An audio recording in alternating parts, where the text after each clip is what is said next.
guys, my name is Erwin and I am your tour guide for today.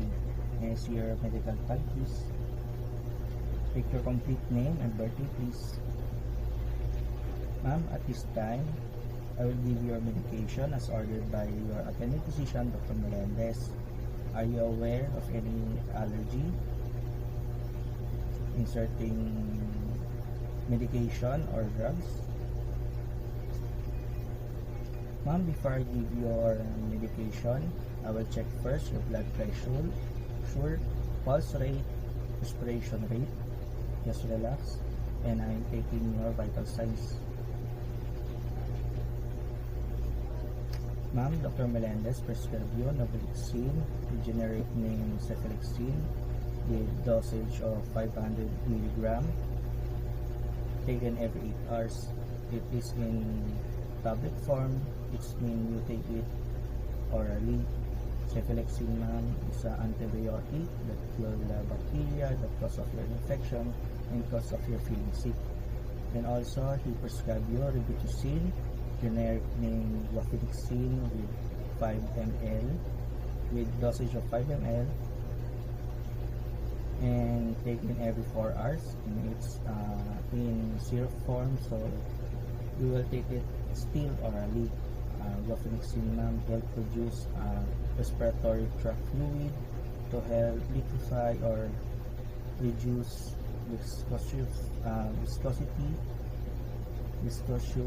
surplus. Okay, ma'am, now you are sitting. Are you fine in that position to take your medication? Here is your Cephalexin, ma'am. Very good, ma'am. Ma'am, very good. Ma'am, you are now done. Take your medicine. So I'm gonna leave you now here to take some rest. Do you have anything? Do you need anything else? Thank you, ma'am. Thank you for your cooperation. I will check up you a few minutes.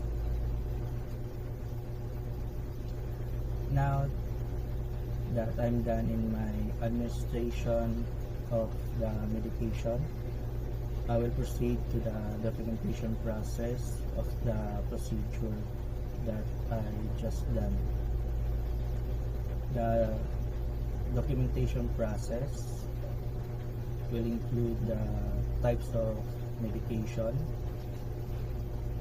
route, and time given. My patient with 2 types of drugs. First drug is antimicrobial drugs with brand name Novavax, generic name Cephalexin, with dosage of 500 mg,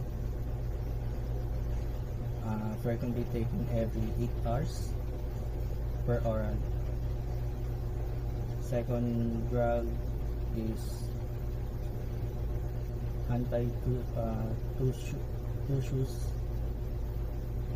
with brand name Robitussin, with generic name Guaifenesin, with dosage of 5 ml, and frequently taken every 4 hours per oral. And now the documentation process will include the complaint of the patient or refusal to take the medication or omitted.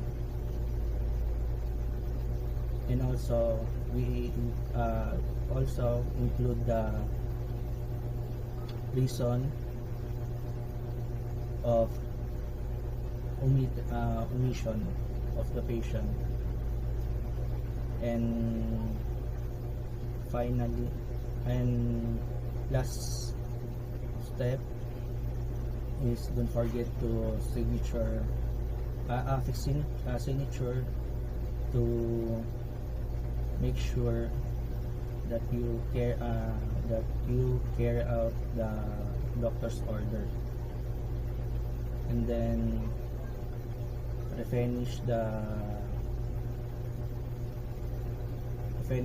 stats, return the back to appropriate place, and then after care of the medication tools or equipment, washing or cleaning, and return it to appropriate place. Thank you.